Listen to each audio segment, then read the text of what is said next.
Bisa dibayangkan sekolah-sekolah sekarang yang swasta tadi itu di kampung kamu itu di kota aja masih aja cuman gaji 250.000. Nah, Satu jadi bulan. 1 bulan itu perbedaannya. Itu hanya panggilan saja karena mereka mau mengabdi dan Iya, sebagai bagian dari pelayanan. Dan ini yang pergumulan berat iya, iya. buat sekolah-sekolah Kristen, ya, terutama di daerah-daerah 3T tadi itu.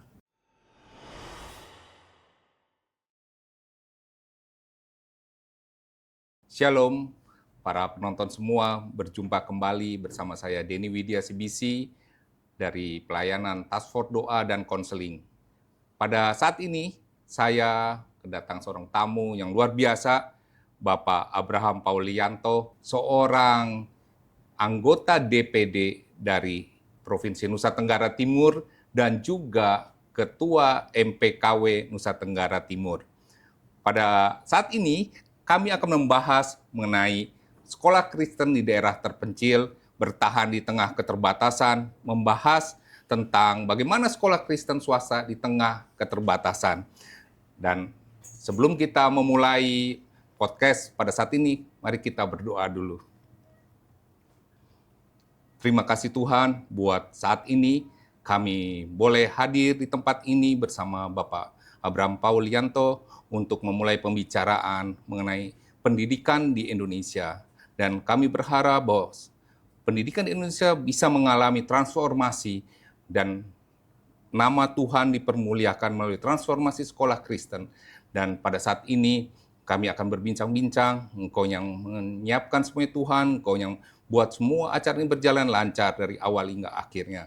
Kami serahkan semua keberadaan kami pada saat ini, tim kameramen, narasumber Pak Abraham Paul, dan semua yang hadir pada saat hari ini. Terima kasih Tuhan Yesus, hanya di dalam nama Tuhan Yesus kami berdoa dan mengucap syukur. Haleluya. Amin. Selamat siang Pak Abraham Paul. Siang. Terima kasih nih Pak sudah hadir Terima pada kasih saat Pak ini Denny. di MPK, di kantor MPK yang baru direnovasi. Baru pertama kali juga kan Baru ya. pertama kali. Wah, luar biasa, Iya, hebat. iya. Ya.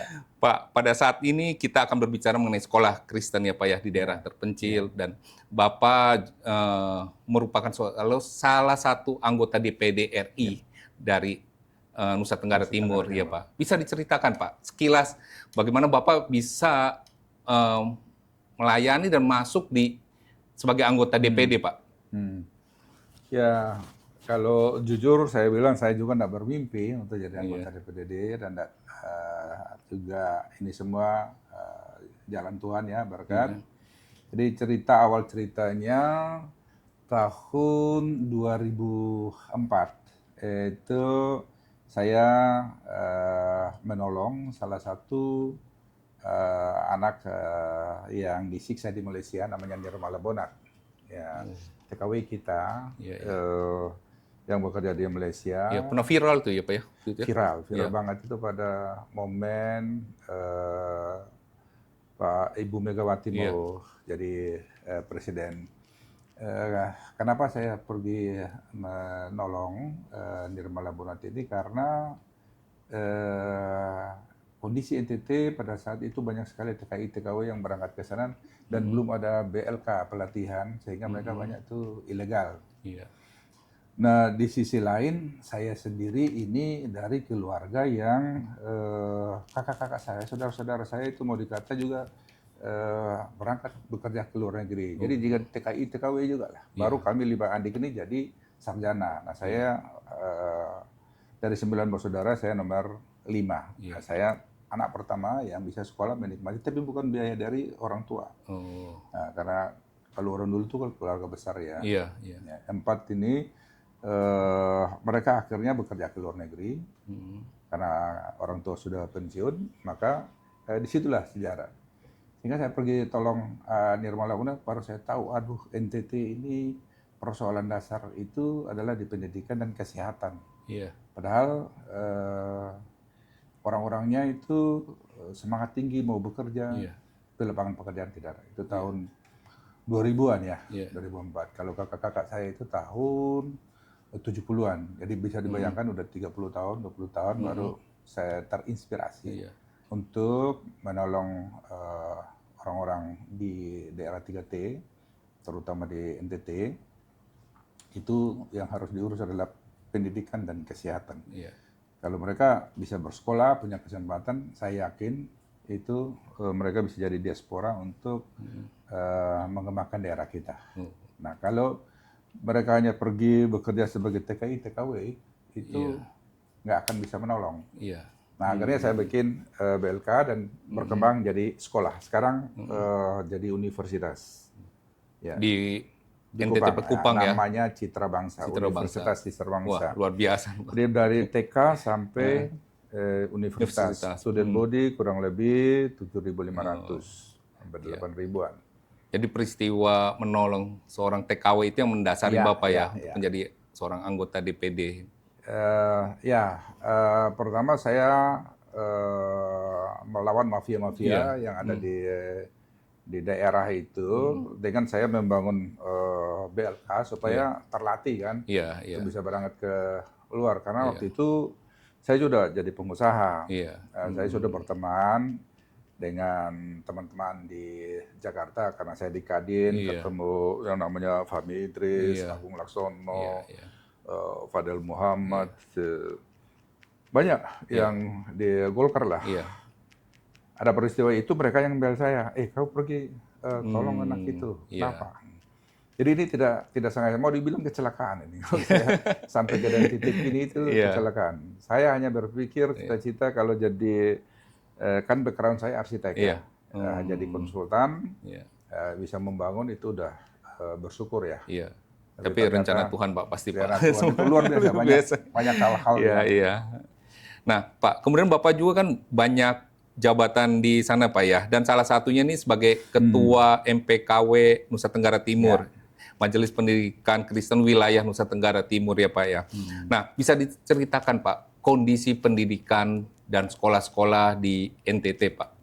Ya, jadi saya juga didaulat untuk memimpin MPKW di NTT ini baru 3 tahun yang lalu. Teman-teman kebetulan ada sekretaris MPKW itu udah mungkin 3 periode, 4 periode ngikutin jalan ini. Dan biasanya ketua MPKW itu diambil dari mereka yang resign, pensiun dari pendidikan, atau mungkin juga ada profesor pakar yang di bidangnya gitu. Jadi waktu bukan backgroundnya pengusaha ya Pak ya? Bukan pengusaha. Diminta ke saya juga masih tanya ini apa ini MPKW ini apa? Majelis Pendidikan Kristen Indonesia. Saya kira Majelis Permusyawaratan Rakyat MPR. Beda-beda tipis gitu ya. Tapi oke lah, akhirnya saya juga terpanggil karena saya melihat bahwa apa yang saya lakukan di lembaga saya sendiri itu masih kurang berdampak kalau tidak secara keseluruhan karena kondisi pendidikan di NTT ini khususnya di pendidikan dasar saja dan saya ada di komunitas gereja Masih Injili Timur ya, saya bergereja di Gemit. Itu sekolah-sekolah yang di bawah Gemit saja ada kurang lebih 700-an sekolah. Banyak. Dan sekarang itu mau dibilang 80% terancam tutup, 90% juga dengan kebijakan pemerintah yang apa namanya ya, dulu ASN boleh mengajar di swasta, sekarang ditarik dan mereka hanya bisa mengajar di sekolah-sekolah negeri. Dan jujur aja ini kalau ditarik semua, berarti semua sekolah swasta, apalagi di bawah naungan gereja, itu tutup. Karena guru ya, kekurangan Karena kekurangan guru, fasilitas pun juga. Kalau dulu sekolah-sekolah ini bantuan dari luar ya, misi. Tapi setelah berjalan, kita tahu bantuan kalau di NTT itu kalau Katolik itu mungkin dari Vatikan masih bisa jalan, kalau Protestan itu dari Belanda. Dan ya udah mungkin 5-10 tahun belakangan ini bantuan-bantuan itu tidak ada lagi dan mereka harus mandiri. Nah oleh karena itu pemerintah dengan kebijakan pemerintah daerah, bupati-bupati memberikan tenaga pengajar dari negeri, jadi dibayar gajinya mereka dari negeri dan dia mengajar di sekolah-sekolah swasta termasuk di Gemit ini. Nah, gaji mereka kalau ASN lumayan ya, 2-3 juta sampai ke atas. UMR lah itu ya? Minimal UMR. Kalau udah kepala sekolah bisa 4-5 juta. Iya. Bisa dibayangkan sekolah-sekolah sekarang di yang swasta tadi itu di kampung itu di kota aja masih aja cuman gaji 250.000. Satu bulan? Satu bulan. Itu perbedaannya. Itu hanya panggilan saja karena mereka mau mengabdi dan sebagai bagian dari pelayanan. Dan ini pergumulan berat buat sekolah-sekolah Kristen, ya, terutama di daerah-daerah 3T tadi itu. Jadi gaji guru masih ada 250.000 per bulan ya Pak ya? Terus, wah, kesejahteraannya bagaimana sudah itu Pak? layak lagi Iya, itu. udah nggak layak. Cuma karena isi waktu saja atau memang bertetangga dengan sekolah, jadi seperti itu. Padahal sekolah-sekolah Kristen ini, kalau kita tahu, termasuk yang sekolah Gemit ya. Iya. Saya saja itu alumni dari sekolah dasar Gemit itu. Iya.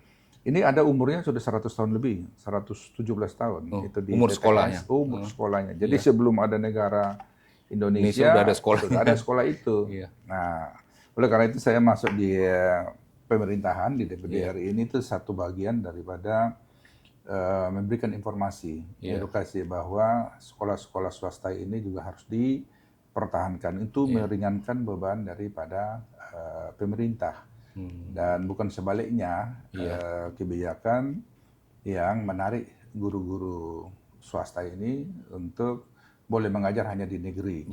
Dan saya berterima kasih perjuangan teman-teman Pak Handi, Pak Yopi, dan teman-teman di MPK sudah melakukan itu bersama-sama, dan beberapa kali mereka RDP dengan DPR, saya ikut, bahkan mungkin sekali-sekali saya mengundang MPK ini juga RDP dengan rapat dengar pendapat ya dengan DPD RI. Karena kita sedang membahas undang-undang Sisdiknas untuk memperbaiki ke depan. Nah, kemudian Pak, kalau dari sisi siswanya bagaimana Pak kondisi siswa di Nusa Tenggara Timur ini Pak?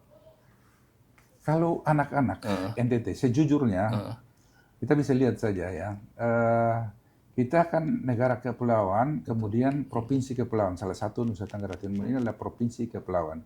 Kalau kepulauan itu berarti banyak pantainya, banyak ikannya. Mungkin itu salah satu faktor anak-anak ini cerdas banyak.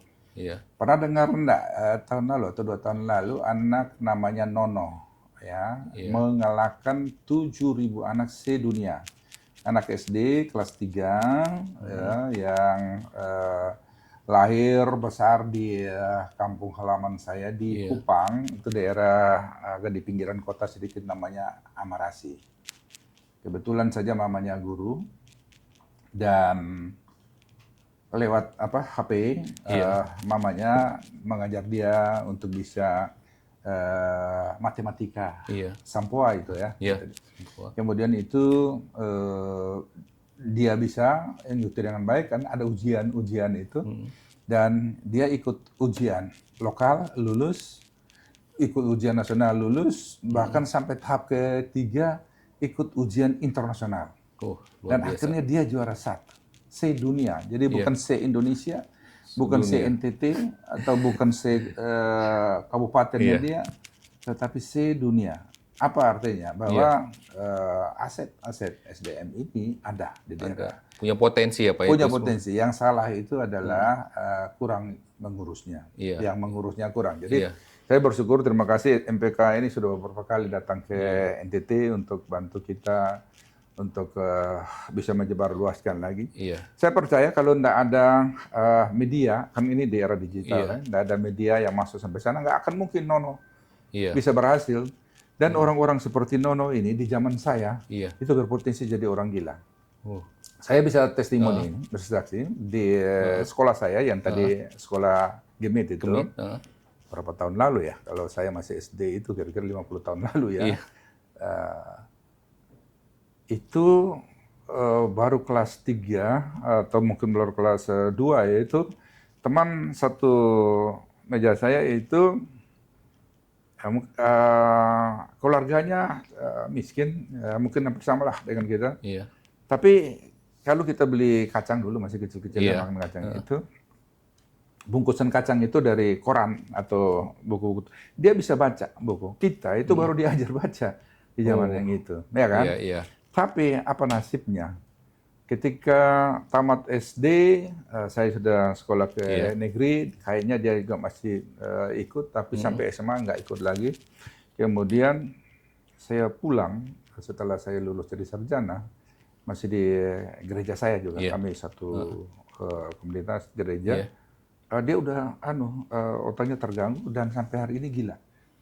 Ya, bahkan tidur-tidur di muka gereja, tidur di dekat halaman kami. Padahal bayangkan waktu masih SD, dan ini bersaudara lagi, kakak adik. Karena mungkin tidak bisa melanjutkan sekolah dengan baik, dia idealis begitu tinggi, dia gila. Jadi maka saya yakin orang-orang pintar seperti ini banyak di daerah saya. Teman satu kelas saya juga itu namanya Profesor Vincent Gaspar, kita keluar juga. Sekarang dia dosen ITB, dia bahasa Indonesia. Kemudian saat ini lagi ada karyawan saya yang anaknya juga pintar, dosen ITB, Grand Pix Kaja namanya. Itu hari ini kalau kita buka Google, itu dia 2% dari profesor C dunia yang dianggap penelitiannya baik dan diteliti. Saya juga dengan bapaknya masih berteman dengan saya. Pak Grand Pix Kaja, anak muda umur 23 tahun, doktor termuda. Waduh, dari NTT. Banyak mutiara-mutiara yang luar biasa nih Pak ya. Iya. Cuma bagaimana bisa mereka dimaksimalkan potensi mereka gitu ya. Nah inilah, jadi saya kira peran pendidikan ya. Ya, peran pendidikan bagaimana ya, mungkin kebetulan saya dan beberapa teman juga yang di daerah kita memperjuangkan bagaimana pendidikan harus dikembangkan, kesehatan.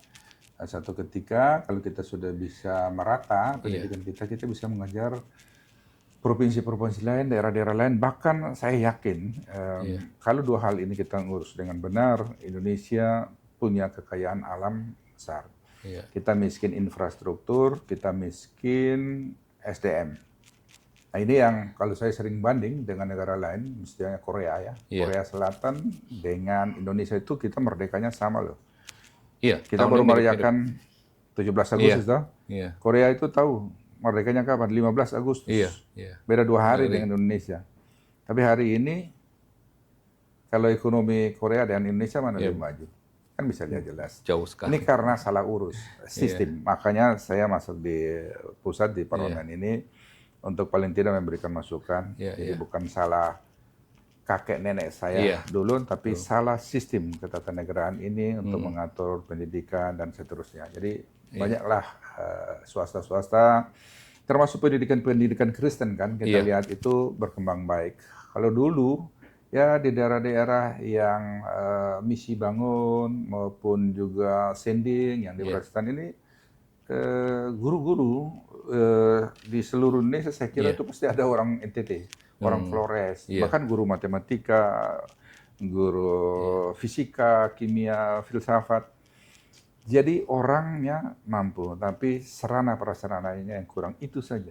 Bahkan kita dulu banyak guru-guru dari NTT yang dikontrak negara G2G untuk penempatkan ke Malaysia. Terutama Malaysia Timur. Nah inilah cikal bakal dari orang-orang NTT yang pergi merantau, paman, omnya ke sana bekerja di Malaysia, tetapi dia harus bekerja di sana ya 24 jam atau 12 jam itu full, nggak ada yang ngurus rumah, nggak ada yang bisa jadi supir, maka bawalah adiknya, bawalah ponaannya. Nah lama-lama ini yang jadi traveling menjadi ilegal. Kita tahu kebijakan Malaysia itu kalau kita bekerja di sana, itu anak-anak kita nggak boleh sekolah. Nah, bisa dibayangkan itu diskriminasinya seperti itu. Tetapi karena memang kita butuh pekerjaan, lapangan pekerjaan, dan waktu itu kalau guru ya sampai sekarang ngaji 250.000 aja, di Malaysia udah bisa 5 juta, 3,5 juta lah, gitu ya. Nah, jadi Malaysia Timur, nah itu maju itu karena orang-orang Indonesia terutama dari NTT. NTT yang jadi guru di sana. Oh. Itu sejarahnya ya, tahun 70-an, 80-an yang gitu, Pak. Jadi tahun 70-an tuh udah banyak guru yang Resmi kontak Iya. G2G yang ke pergi di sana. Malaysia ya, Ya. dari NTT. Tapi karena dia sudah bekerja dapat penghasilan banyak, diperpanjang, kemudian nanti bawa keluarga ponakannya dan sebagainya. Iya. Ya, kalau dia pulang kan gajinya beda, Iya. jauh kan. Nah ini Betul. yang titik awal kenapa orang TT banyak kerja di Malaysia ya. dan ilegal. Iya, iya. Ya. Nah Pak, tadi kan Bapak menceritakan tentang kondisi pendidikan di NTT Pak ya. Dan Bapak kan kebetulan juga sebagai anggota DPD RI yang merepresentasikanlah suara-suara dari daerah ini Pak. Nah, bagaimana Pak peran DPD RI ini dalam mengawasi dan memberikan masukan kepada pemerintah khususnya mengenai kebijakan pendidikan di Indonesia ini Pak? Ya, jadi saya jelaskan dulu ya. Ya. Fungsi kita di parlemen, baik di tingkat nasional itu DPR, DPD RI, provinsi DPRD, di kabupaten, kota itu juga sama, 3 fungsi yaitu legislasi, budgeting, dan pengawasan. 3 fungsi sama semua, baik DPR maupun juga DPD. Nah, bedanya DPR sama DPD adalah representasi mewakili rakyat dan representasi mewakili daerah. Kalau DPD itu mewakili daerah. Jadi kita tidak dari partai, tidak punya ketua komisi, kemudian juga independen lah. Ya. Dan kalau DPR itu dia harus dari partai. Representasi rakyat, Dewan Perwakilan Rakyat. Jumlah rakyat di setiap provinsi itu beda-beda. Maka jumlah DPR di setiap dapil itu juga beda. Misalnya, provinsi yang paling banyak jumlah penduduk Jawa Barat ya. Itu hampir 50 juta. Maka representasi DPR yang di sana itu hampir 198 orang. Yang paling sedikit di provinsi ini adalah Papua. Yang sekarang udah dibagi jadi berapa provinsi. 6. Ya, ada provinsi yang cuma 1 juta, 1 juta lebih. Itu DPR-nya cuma 3. Ya, jadi bagaimana 3 lawan 100 ketika mengambil fungsi legislasi atau bicara tentang anggaran. Kalau pengawasan sih oke-oke aja ya. Itulah jadi maksudnya maka, kalah suara gitu ya Pak? Kalah suara 3 lawan 100 ya jauh kan. Itulah maka lahirlah DPD RI dulu yang disebut utusan daerah atau golongan, tapi sekarang dengan konstitusi atau undang-undang MD3 yang baru pasal 22D itu DPR dengan DPD ini sejajar sama. Ya mau dibilang 2 kamar, tetapi dalam implementasinya masih beda. Ya saya jelaskan dulu bahwa kalau DPR itu di setiap provinsi sama. Papua itu 4 orang, Jawa Barat itu 4 orang, NTT juga 4 orang. Jadi 4 lawan 4 berimbang lah. Fungsi kita dalam melakukan check and balance dalam 3 fungsi sama. Budgeting, anggaran, sama pengawasan. Hanya kelemahan kita di dalam fungsi anggaran, itu kita hanya diatur di Undang-Undang MD3 tadi itu hanya ikut memberikan pandangan dan pendapat. Tidak menentukan, melakukan, tidak eksekusi. Maka peran kita kalau ke daerah itu agak lemahnya di situ.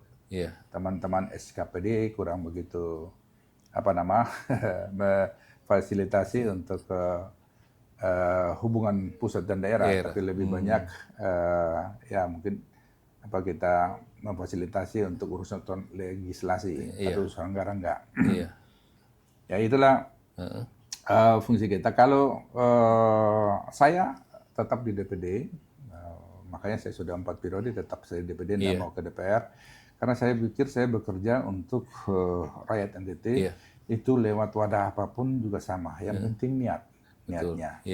Jadi maka saya walaupun fungsi budgeting tidak ada, tetapi fungsi pengawasan dan menyampaikan informasi-informasi kekurangan itu ke tingkat nasional atau menyuarakannya itu berjalan. Bahkan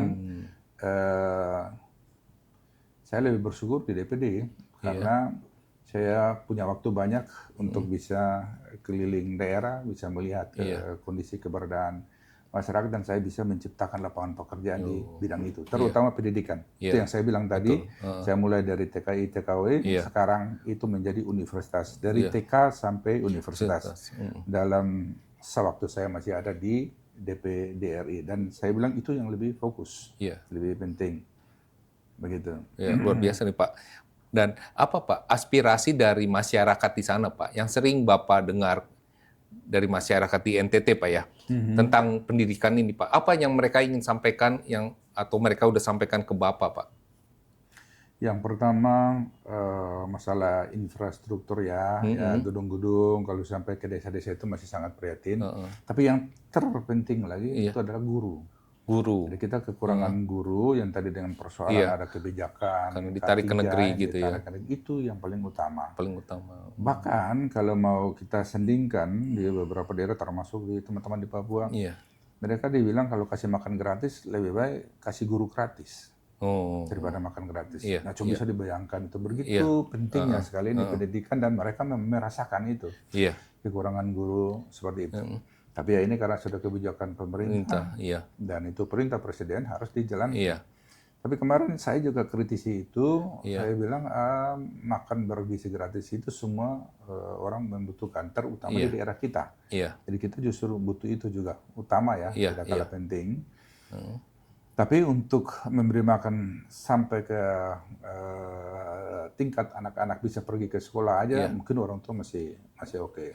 Tapi kalau guru nggak ada di sana, ini berkepanjangan penderitaannya mereka. Yang kedua, di era digital, ya kalau di sana belum ada listrik, di sana belum ada internet, itu pasti kita tertinggal soal pendidikan. Jadi barangkali ini infrastruktur infrastruktur itu juga penting. Nah, itu yang saya bandingkan tadi dengan Korea itu, saya bilang, kita kenapa Korea bisa lebih maju dari kita? Karena waktu merdeka, Korea fokus kepada pendidikan. Betul. Kita baru mulai gratis mau sekarang ya, tapi dia udah dari awal tuh start tuh pendidikan kesehatannya oke. Sekarang masuk sampai ke desa-desa dimanapun kita temui mereka sudah banyak profesor sarjana di situ. Nah kita hari ini baru ada KIP dan seterusnya, ya kan? Nah, padahal di daerah-daerah tertentu yang seperti di daerah tempat saya masih ada kekurangan guru. Ya, ada guru-guru yang gaji besar maunya di kota, ya kan? Jadi yang guru-guru masuk ke desa itu betul-betul pengabdian, itu betul-betul tertanggal. Dan kita bersyukur di daerah-daerah Kristen seperti yang NTT, Papua, Maluku, itu misi gereja masih berperan, ya pendeta mungkin ada anaknya atau pendeta sambil mengajar juga gitu. Ini ada sedikit menolong. Nah, tapi ada salah sistem juga di dalam pelaksanaan awal kita ya seperti di zaman saya ya sekolahnya itu kan dari misi dari gereja, dari Gemit. Sekolahnya bagus karena pemerintah punya belum banyak ya dan belum banyak ya belum dibayai oleh negara itu. Jadi tapi sekarang itu justru terbalik. Nah, kita pada saat itu tidak terlalu pandai untuk mengajar guru-guru atau yayasan-yayasan atau gereja untuk bisa manajemen tata kelolanya dengan baik sehingga tidak mengharap bantuan dari luar. Nah, ketika bantuan ini tarik, semua lagi bingung, tidak ada. Nah, jadi saya bilang jangan sampai salah paham. Jadi sekolah pun juga tunggu center kelas kan dulu gitu ya, bantuan dari luar datang baru kita bahwa tidak mandiri. Jadi kita sebenarnya harus bisa kelola dana itu untuk bisa membiayai guru sendiri, bisa membangun fasilitas sendiri. Banyak sekolah-sekolah Kristen yang kalau di Jawa atau termasuk yang saya bangun pun juga, karena kita punya manajemen entrepreneurship-nya ada. Tapi kalau sekolah-sekolah yang di bawah naungan gereja tadi itu, mereka menganggap ini diakonia, yang nanti mesti ada kan, ada misinya di situ. Dan di misi itu. Nah, kenapa sekolah-sekolah Kristen yang ada di Jakarta itu bisa maju banyak, termasuk beberapa yang swasta juga, yang ada bukan Kristen tapi memang dia bisa jalan bagus karena itu manajemennya. Nah, kita perlu berpikir tentang ini dan saya berterima kasih MPKW sudah masuk di situ. Itu bidang 3 atau bidang 4 ya. Nah, ini sangat menolong. Hanya saja memang kan seberapa tenaga dari ada di MPKW. Kita tadi sudah bilang Iya. kan 700 sekolah yang Iya. terancam tutup itu. Dan saya berharap mental daripada guru-guru, yayasan-yayasan yang ada di bawah naungan ini Iya. masih bisa mencari orang untuk merubah itu sistem gitu. Iya. MPK sudah tolong ada 2-3 sekolah yang tadi dengan rubah manajemen mereka sudah bisa mendiri.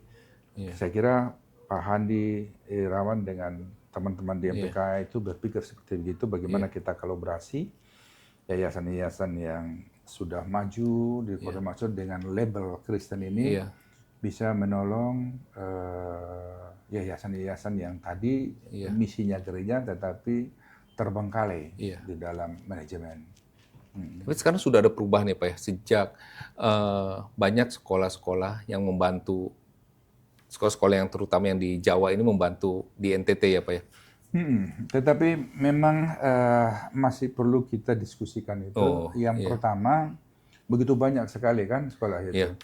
Yang kedua, mindset mental daripada teman-teman yang ada di sana ini juga jangan berpikir seperti 30-40 tahun lalu waktu Belanda datang membantu kita atau dari asing itu. Waktu masa jaya waktu itu. Masa jayanya itu ya. Tapi persaingan sekarang begitu ketat. Untuk persaingan ketat ini mereka yang harus berani hidup untuk diri sendiri. Dan kedua juga mau seberapa banyak kita minta dari MPK atau minta sekolah-sekolah yang ada di sini untuk banyak bantu ke sana kan tidak mungkin juga kecuali negara. Jadi sebenarnya yang harus berperan utama itu negara. Maka saya senang Pak Handi udah masuk di link itu.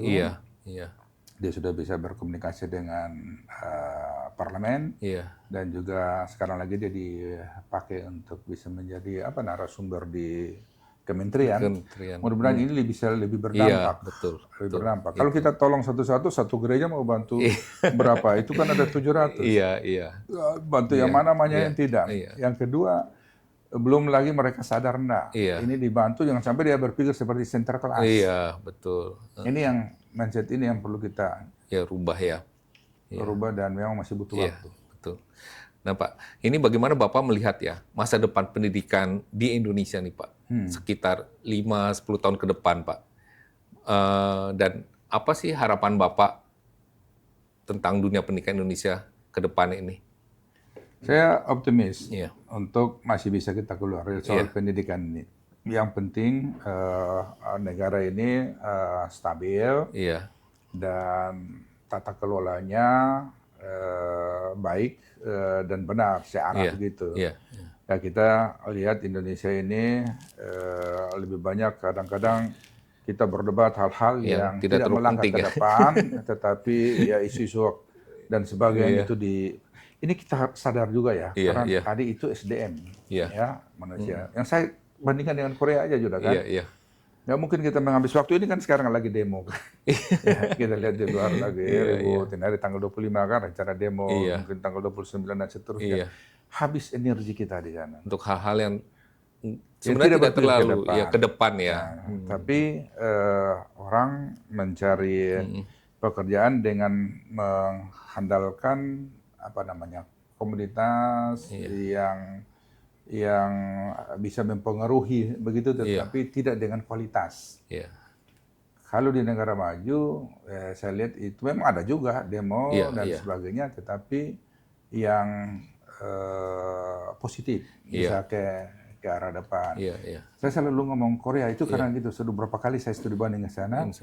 Ya itu Korea waktu merdeka itu kan dia urus dua, ini pendidikan kesehatan, maka sekarang tambangnya diurus sendiri, ini yang diurus sendiri. Kita waktu merdeka kan kita punya freeport, kasih orang asing kerja. Kita punya hutan, dipotong-potong kayunya, dikirim gelondongan, kasih orang. Kita punya laut, kita punya nikel, sumber daya alam semua tambang emas, semua kan orang asing kerja. Coba dibayangkan itu Freeport ya sudah 50 tahun. Itu kalau dikasih anak-anak ke Papua yang sekolah pertambangan, sekarang mereka yang urus itu sendiri.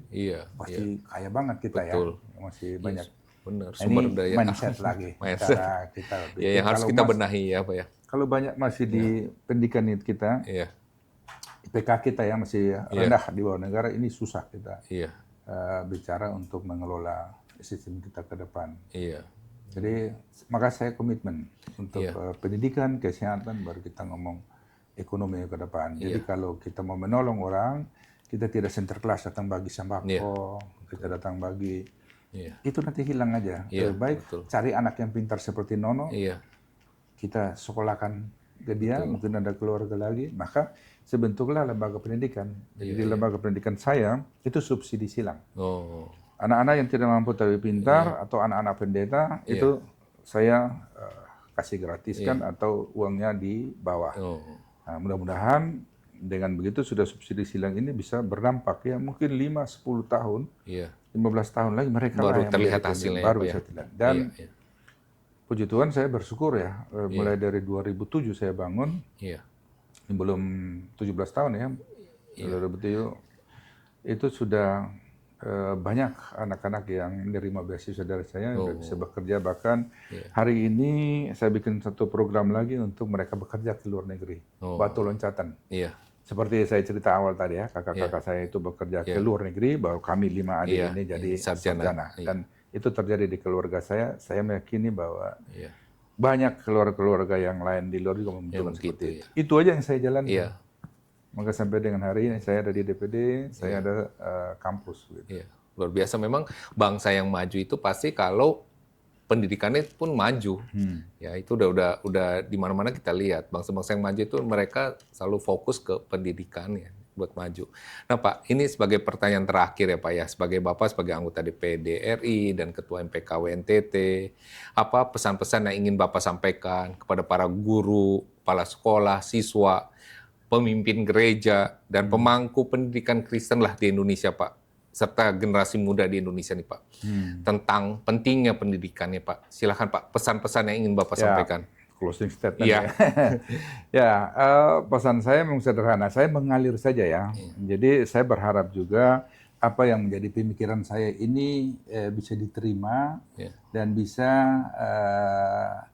dikerjakan juga oleh keluarga-keluarga lain. Nah, kalau kita mau menolong orang itu sebaiknya jangan memanjakan atau tidak mendidik. Ya kan ada pepatah juga begitu ya, mendidik lebih baik berikan sesuatu yang education, yang mendidik. Jangan memanjakan anak-anak dengan kondisi itu, tetapi sebaliknya juga kita jangan sebagai center class, gitu. Tetapi mari kita bersama-sama mengedukasi dulu keluarga-keluarga yang tidak mampu tadi. Kemudian kalau memang ada keluarga-keluarga yang anaknya pintar, sekarang sudah terbuka, tidak zaman kita ya gitu ya. Saya bilang potensi teman-teman saya jadi orang gila itu. Pemerintah sudah menyediakan fasilitas. Bahkan bekerja sambil belajar di luar negeri punya ada. LPDP oleh pemerintah itu ada. Nah, cuman biasanya teman-teman di daerah 3T ini malu-malu, takut-takut, ragu-ragu. Nanti kalah bersaing dengan teman-teman yang udah maju, bisa mengakses ini. Memang ada kelemahan pemerintah di daerah 3T itu yang tadi saya bilang ya, kurang prasarana, infrastruktur internet, listrik, jaring bahkan air saya juga masih susah. Ini satu sisi ya, hal yang kita perjuangkan dengan keterbatasan anggaran negara ini. Tapi itu kita suarakan terus. Tapi saya berharap juga barangkali gereja-gereja, karena kita sebagai orang Kristen punya ayat atau punya prinsip ya. Kalau kita diberkati, kita harus memberkati. Yang kedua, saya juga mengalir itu karena saya mulai dari hal-hal kecil. Nanti hal-hal yang besar itu Tuhan yang mengerjakan buat kita. Saya tidak hafal itu ayatnya, tapi saya lalu pikiran saya itu seperti itu, sederhana. Itu kesan saya, dan saya kalau dilihat perjalanan udah 40 tahun, saya mulai dari nol sampai dengan ada sekarang itu mujizat yang sudah Tuhan berikan. Tetap semangat. Hari ini di lembaga pendidikan saya, Citra Bangsa ya, universitas itu, kita sedang melakukan akreditasi untuk buka fakultas kedokteran.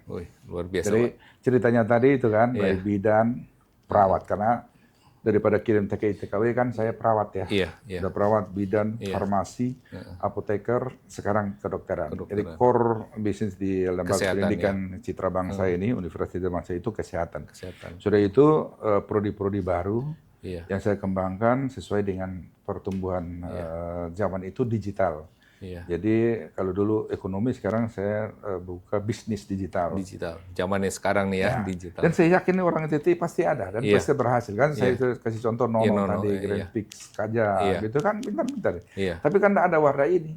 Bisa dibayangkan dia harus datang ke Jakarta, ke Surabaya untuk cari sekolah kayak begitu, mana mampu. Nah, tapi kalau saya dekatkan ini ada di NTT, saya yakin. Ya, yang penting kita jaga kurikulumnya, kita berafiliasi dan saya tidak bekerja sendiri juga. Saya selalu cari partner di lembaga-lembaga di dalam negeri maupun di luar negeri. Ya, tadi sepertinya kedokteran saya kerjasama dengan Unair. Kemudian ada UPH, Fakultas Kedokteran, Dr. Prof. Eka itu teman.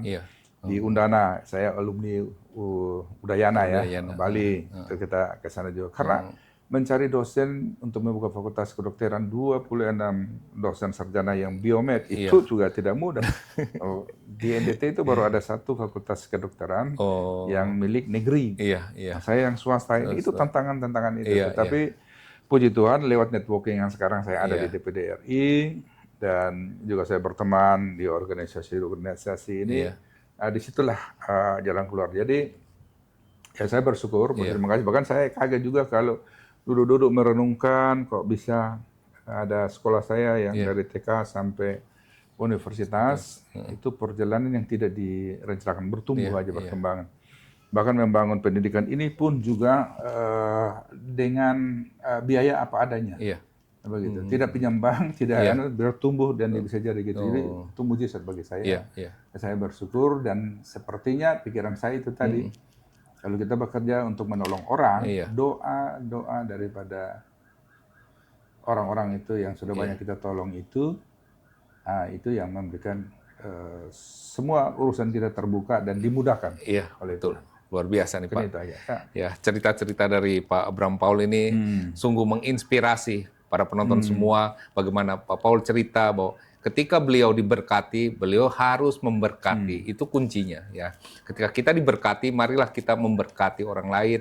Dan Pak Abraham Paul masuk ke dunia pendidikan dengan mendirikan sekolah dari tingkat TK sampai Universitas Citra Bangsa. Luar biasa cerita-cerita dari Pak Paul bagaimana beliau sebagai seorang anggota DPD RI menyuarakan juga kepada pemerintah aspirasi-aspirasi dari para konstituennya di NTT dan juga sebagai ketua MPKW NTT, beliau juga banyak membantu sekolah-sekolah dan pendidikan di NTT walaupun di tengah-tengah keterbatasan masalah guru, siswa, dan digitalisasi dan lain-lain, tapi beliau optimis bahwa pendidikan di NTT 5-10 tahun lagi baru akan terlihat hasilnya.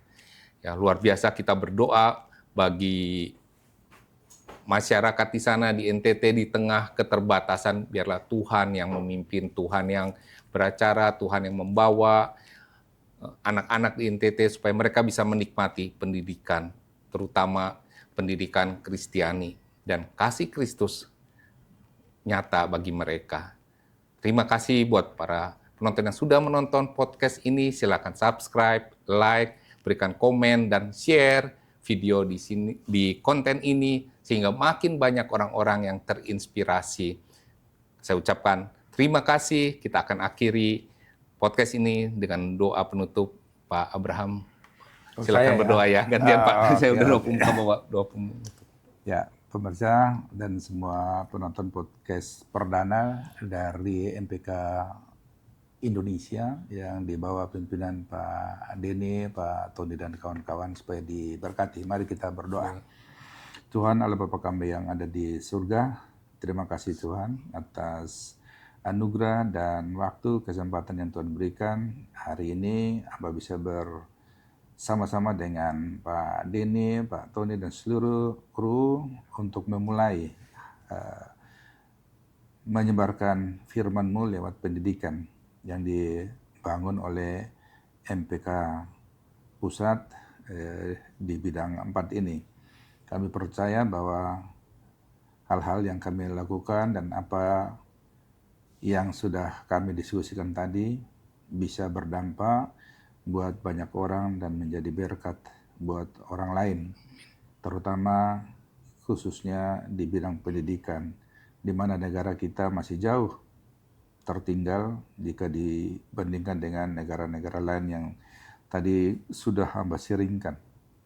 Tuhan berkatilah podcast ini, berkatilah bidang pendidikan ini, dan biarlah mereka menjadi sumber berkat buat negara ini, buat daerah-daerah di kantong-kantong Kristen terutama yang terpuruk dan terancam pendidikannya. Dengan hadirnya podcast ini, dengan hadirnya orang-orang yang mendengar, melihat, dan mau menolong, Tuhan kerahkan, Roh Kudus semua mengerahkan semua orang yang mengikuti acara ini supaya mereka juga bisa menjadi berkat buat kami di daerah-daerah 3T yang membutuhkan informasi-informasi maupun juga guru-guru pendidikan untuk supaya daerah maju. Hamba yakin Indonesia maju dan bisa mensejahterakan seluruh rakyatnya. Inilah doa yang kami naikkan Tuhan hanya berdasarkan nama Tuhan Yesus Kristus, Juru Selamat kami. Amin. Amin. Terima kasih. Ya.